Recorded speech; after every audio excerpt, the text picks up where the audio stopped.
Can you hear me from here? Yes.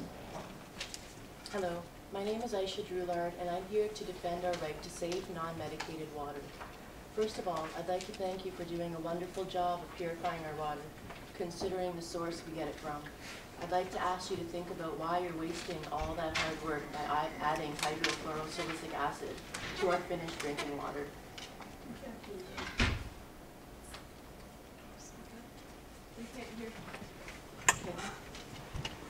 You will often hear public health officials state that fluoride is naturally occurring.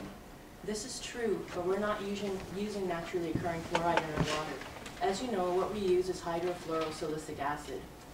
This is not processed for purity, clarity, or contaminant removal along the chain of custody.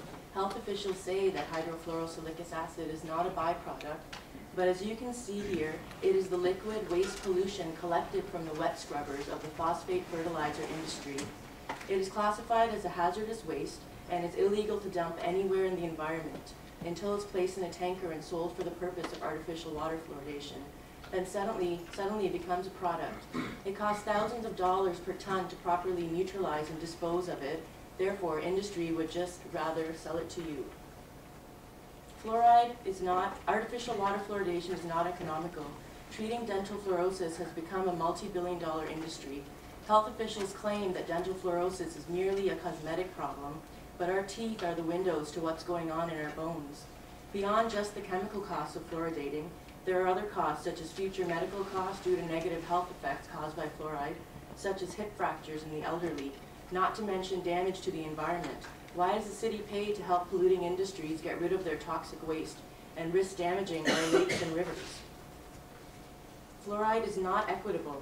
When those that can afford expensive filter systems, such as the one chief WUC chemist Pat McCurry recently had installed in his new home, are able to provide safe water for their families, but those that cannot afford avoidance measures are forced to use municipal tap water that is treated with a medication they don't want for their families. As a mother, I'm very careful about my consumer choices, but I have no choice when it comes to the fluoride content of our drinking water. Equitable doesn't mean fair. Equity is giving 30 kids that need shoes all size 5. Fair would mean measuring their feet and giving them shoes that fit. We already have fair dental health programs in place, Healthy Smiles and Children in Need of Treatment.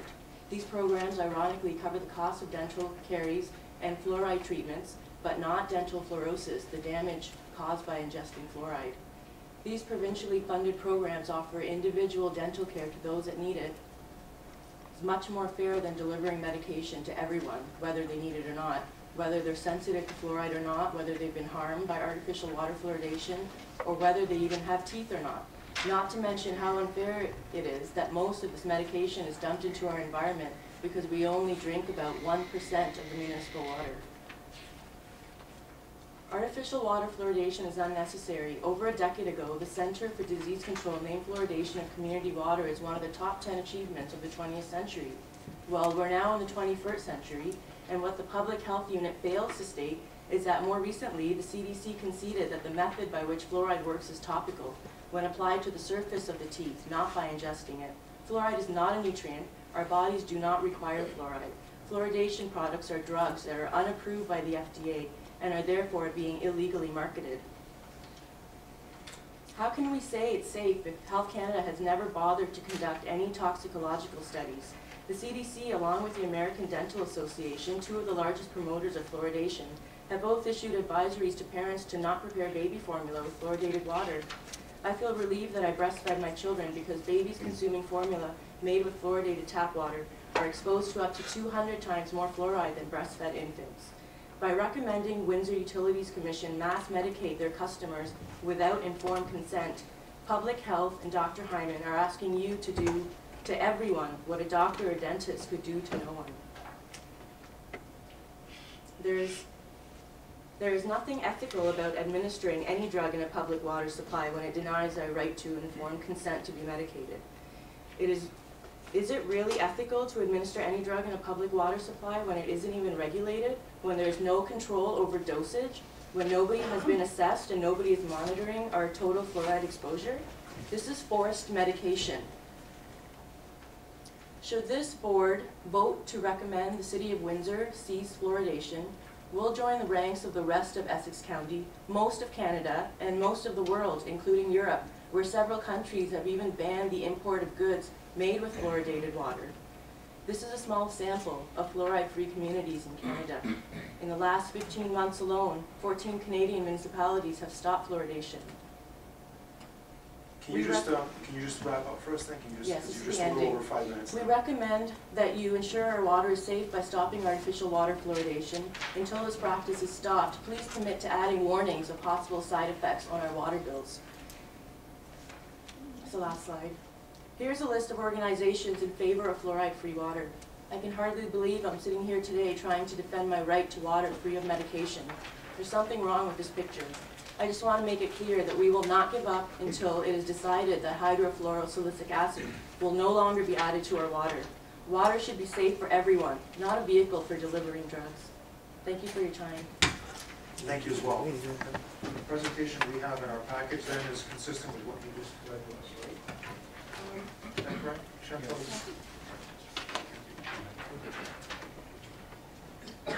Is that you, Kimberly? Yes. Yeah, have a seat, and I'll be with you in a second. Members of the commission, I made an error in not asking you procedurally to approve the agenda. I do need a motion to that effect. Moved and supported. All those in favor, opposed, and that carries. Thank you. You are Kimberly DeYoung, also with Fluoride Free Windsor. Yes, sorry, yes. You can begin any time. Kimberly, 5 minutes, please. Thank you for having me here tonight. My name is Kim DeYoung, and I'm here as a Windsor resident, a concerned parent, and as a representative of a growing group of citizens campaigning for safe water known as Fluoride Free Windsor. Dr. Hyman and health authorities want to convince us that ingesting fluoride is safe, and they do so by saying that Health Canada has reviewed the studies available and finds no credible evidence for toxicity risk, and that fluoride meets safety regulations. But there's a problem with these claims of safety. First, the reviews that they refer to instead of citing primary research are done by panels of fluoridation promoters that are selected by governments that support fluoridation. When they refer to any independent reviews that disagree with the safe and effective message, they give misleading statements about these reviews' findings. Water fluoridation experts, as well as the scientists that conduct the primary research, do not believe ingesting fluoride is safe, contrary to the claims by dentists that must support this practice as a requirement of their license, and public health officials that must support this practice as a requirement of the policy. Secondly, the Safe Drinking Water Act is clear that all water systems must meet licensing requirements. The license requires that chemicals meet standard NSF 60. This standard provides criteria to conduct a toxicological risk assessment. This is confirmed in the report that Mr. Stewart provided you for the process of this meeting. The U.S. Environmental Protection Agency, the National Sanitation Foundation, and Dr. Hyman himself admit these toxicological studies have never been done. And so hydrofluorosilicic acid does not meet the legal requirement that it conform with standard NSF 60. No studies on the product means no proof of safety and no compliance with regulations requirements. The province has provided a document to assist municipalities titled Taking Care of Your Drinking Water, a guide for members of municipal councils. The ideal drinking water model shown has no fluoridation step. Further, the guide warns municipal councillors of the standard of care coming into effect on January 1st, 2013, which puts an unprecedented duty of care on council members. The Chief Medical Officer of Health of Ontario has stated that the decision to fluoridate local drinking water is made by each municipality in consultation with local residents. It's the elected councils and the residents' decision, not public health's. The public health endorsement cannot shield the municipality from liability. I've been contacted by several local residents that are concerned about the safety of their drinking water and want to be free of unnecessary chemicals that they feel is causing harm to them and their children.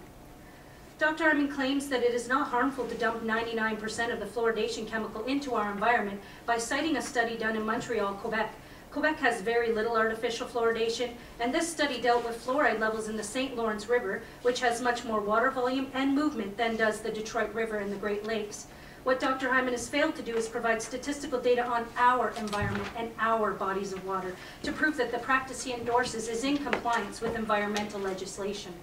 Meanwhile, the Canadian Association of Physicians for the Environment and Great Lakes United both have passed resolutions calling for an end to artificial water fluoridation because of the damage it's doing to our environment.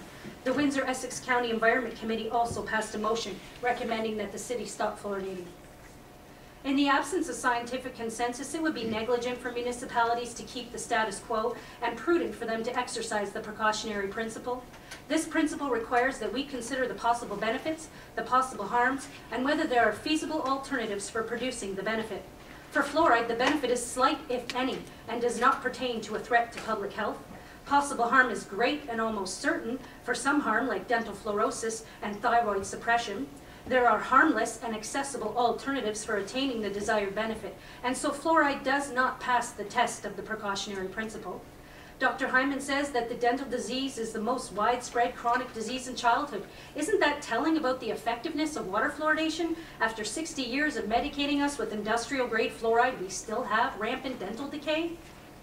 Windsor Utilities Commission has a mandate to deliver safe water.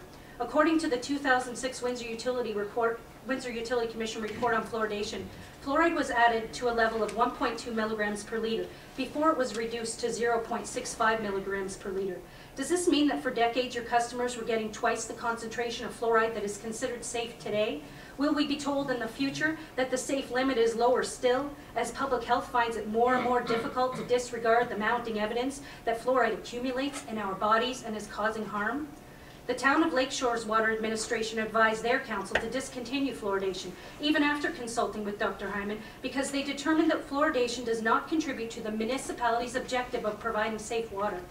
The town of Amherstburg also heard Dr. Hyman and Frank's endorsements for fluoridation, but went on to vote unanimously to cease fluoridation until the product is shown to meet safety regulations.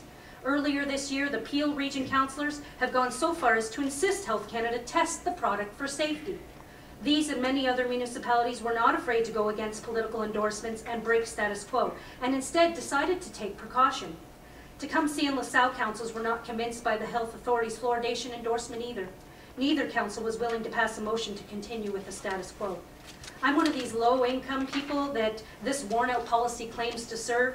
I may be low-income, but I'm not low intelligence. And I'm tired of people that can afford the avoidance measures of hydrofluorosilicic acid telling me that my family is benefiting from ingesting this untested, unnecessary chemical without a shred of toxicological proof to back up the claims.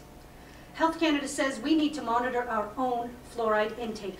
Won't you allow me to do that for my children by making their bath and tap water free of it? In closing, I would ask that the Windsor Utilities Commission recommend that the City of Windsor discontinue artificial water fluoridation, despite the political endorsements from health authorities that are paid to promote it, because the product, hydrofluorosilicic acid, is not in compliance with safety regulations and environmental legislation, and because Windsor Utilities Commission is in the business of providing the safest water possible, not water that is cleaned with state-of-the-art technology and then contaminated with an agent that under another name is classified as hazardous waste. I thank you all for your time. Thank you.